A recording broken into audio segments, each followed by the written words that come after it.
అందరికీ నమస్కారం. Welcome back to my channel. పరాభవనామ సంవత్సరం తెలుగు నూతన సంవత్సరాది ఈ రోజు నుండే మొదలవుతుంది. మనకు తెలుగు సంవత్సరాలు ప్రభవ నుండి అక్షయ వరకు మొత్తం 60. ప్రతి తెలుగు సంవత్సరాది కాలాన్ని ఉగాది పండుగ రోజుగా జరుపుకుంటాం. ప్రత్యేకమైన దేవునితో పని లేకున్నా మనకు దగ్గరలో ఏ దేవాలయం అయితే ఉందో ఆ దేవుడి గుడికి వెళ్ళి పూజ చేసుకుంటాం. అంటే కాలాన్ని పూజించేదే ఉగాది పండుగ. ఈ 60 సంవత్సరాలు నారదుని సంతానానికి సంబంధం ఉందని మనలో ఎంతమందికి తెలుసు? అసలు పురుషుడైన నారదుడికి సంతానం కలగటం ఏంటి? ఉగాది పండుగకి నారదుడి సంతానానికి సంబంధం ఏంటి? ఈ తెలుగు సంవత్సరాల పేర్ల అసలు కథ తెలుసుకోవాలంటే ఈ వీడియోని ఎక్కడా స్కిప్ చేయకుండా చివరిదాకా చూడండి. మొదటిసారి మన ఛానల్ని చూస్తున్నట్లయితే సబ్స్క్రైబ్ చేసుకోండి. ఈ వీడియో కానీ మీకు నచ్చితే చిన్న లైక్ ఇవ్వండి. ఇక వీడియోలోనికి వెళదాం. అసలు ఈ సంవత్సరాల పేర్లకి నారదముని స్త్రీగా ఎందుకు మారారో తెలియాలంటే నారదముని విష్ణుమూర్తి కోసం ఒక చెట్టు కింద కూర్చుని తపస్సు చేస్తూ ఉంటాడు. ఓం నమో నారాయణాయ అంటూ ఘోరమైన తపస్సు చేసుకుంటూ ఉంటాడు. అది ఇంద్రలోకంలో ఉన్న ఇంద్రుడు చూసి ఒకవేళ నారదముని స్వర్గలోకం కోసం తపస్సు చేస్తున్నాడేమో అనుకుని అప్సరస్సుల్ని పిలిపించి తపస్సు భంగం చేయాలని చూస్తాడు. వారి వల్ల కాదనుకుని ఈసారి కామదేవుణ్ణి పంపిస్తాడు ఇంద్రుడు. ఎంత ప్రయత్నించినా నారదముని యొక్క తపస్సు భంగం చేయటం వారి వల్ల కాలేదు. ఈ విషయం తెలుసుకున్న విష్ణుమూర్తి నారదునికి చెప్తాడు, తపస్సును భంగం చేయడానికి ఇంద్రుడు ఇలా చేస్తున్నాడు అని. తపస్సు నుండి కళ్ళు తెరిచి నారదముని, ఓ కామదేవా, నేను లోక కళ్యాణం కోసం తపస్సు చేస్తుంటే మీరెందుకు ఇలా చేస్తున్నారు అని అడుగుతాడు. వెంటనే ఇంద్రుడు కూడా వచ్చి, ఓ మునీంద్ర, నేను కామదేవుణ్ణి అప్సరసలను పంపించాను, వారి తప్పేమీ లేదు అంటాడు. అప్పుడు నారదుడు, రావణాసురుణ్ణి సంహరించడానికి విష్ణుమూర్తి కొరకు నేను తపస్సు చేస్తుంటే మీరు నన్ను ఇలా చేస్తారా? నేను మీ అందరికన్నా గొప్ప తపశ్శక్తివంతుణ్ణు, నన్ను మీరేమీ చేయలేరు అంటాడు. అక్కడి నుంచి బయలుదేరి నడుస్తూ అతని మనస్సులో అహంకార బీజం మొలకెత్తుతూనే ఉంది. తాను మాత్రమే మాయామోహాలకు అతీతుడినని, తనను ఎవరూ భగ్నం చేయలేరని అనుకుంటూ కైలాసానికి వస్తాడు. అక్కడ తన విజయం గురించి గొప్పలు చెప్పాలని అనుకుంటాడు. రామనింద్ర, ఈరోజు ఎంతో సంతోషంగా ఉన్నారు, కారణం ఏంటి అని స్వామి అడగ్గా, ప్రభు, నేను కామదేవునిపై విజయం సాధించాను. కామదేవుని ఏ బాణానికి మీరు దెబ్బతిన్నారో ఆ బాణం నాపై ఎలాంటి ప్రభావం చూపలేకపోయింది.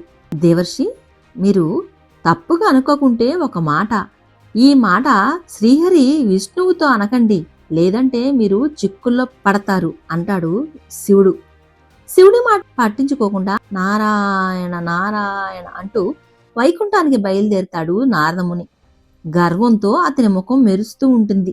తన కథనంతా విష్ణు భగవానుడు పాలసముద్రం పైన పావళించగా లక్ష్మీదేవి స్వామి పాదాలు ఒత్తుతూ ఉండగా, ప్రభు, ఈరోజు నాకు విజయానికి గుర్తుగా మారింది. ఆ మహాదేవుడు చేయలేని పని నేను చేశాను.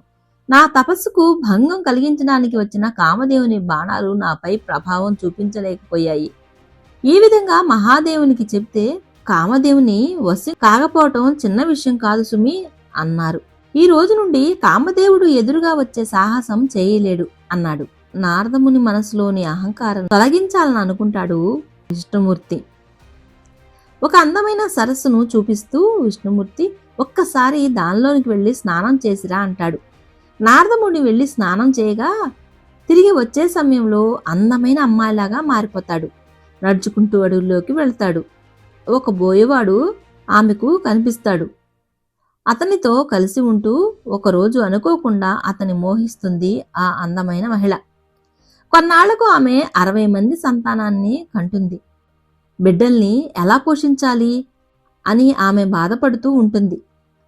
అప్పుడు మళ్లీ శ్రీహరి శ్రీ మహావిష్ణువు వృద్ధబ్రాహ్మణుని రూపంలోకి మారి ఆమె వద్దకు వచ్చి, ఏమమ్మా, ఏం చేస్తున్నావు అని అడుగుతాడు.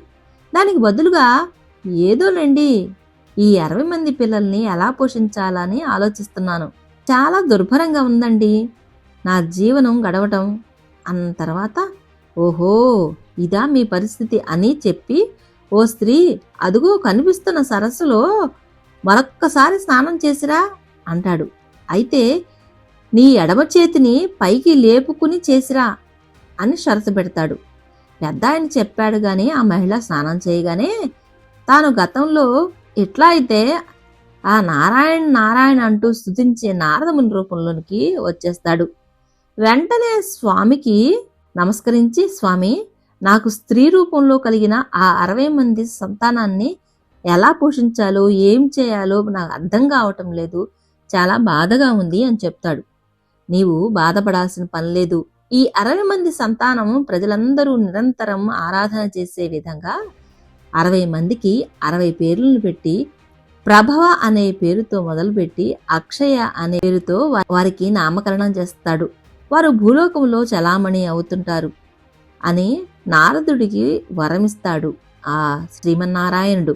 ఈనాటికి కూడా మనం ప్రతి సంవత్సరం తలుచుకునే ఈ తెలుగు సంవత్సరాలే నారదుడి యొక్క సంతానం. ఏ సంవత్సరం పేరుకు తగ్గట్టుగా ఆ సంవత్సరం ఉంటుంది అని విష్ణుమూర్తి తెలుపుగా వికారి, ప్లవో, శ్రార్వరి, శుభకృత్, శోభకృత్, క్రోధి అన్ని మనం చూస్తూనే ఉన్నాం. ఎంత పెద్ద పెద్ద దేశాలనైనా పరాభవాన్ని పేరుకు తగ్గట్టుగా అహంతో కొట్టుకుంటూనే ఉన్నాయి, మనం చూస్తున్నాం కదా. అలా విష్ణుమూర్తి యొక్క వరం నారదుడికి ఈ సంవత్సరాదిగా వచ్చింది. ఇదండి సంవత్సరాది అనే పేరుకి అస్సలు కదా. ఈ వీడియో కానీ మీకు నచ్చితే చిన్న లైక్ ఇచ్చి జై శ్రీమన్నారాయణ అని కమెంట్ చేయండి. ఇలాంటి మంచి మంచి వీడియోస్ మీ దాకా రావాలంటే మన ఛానల్ను సబ్స్క్రైబ్ చేసుకోండి. మీరిచ్చే చిన్న లైకే నాకు సపోర్ట్ అవుతుందండి. మరిన్ని వీడియోస్ చేయడానికి, మరో కొత్త వీడియో చేయడానికి ఇన్స్పిరేషన్ అవుతుంది. Thanks for watching.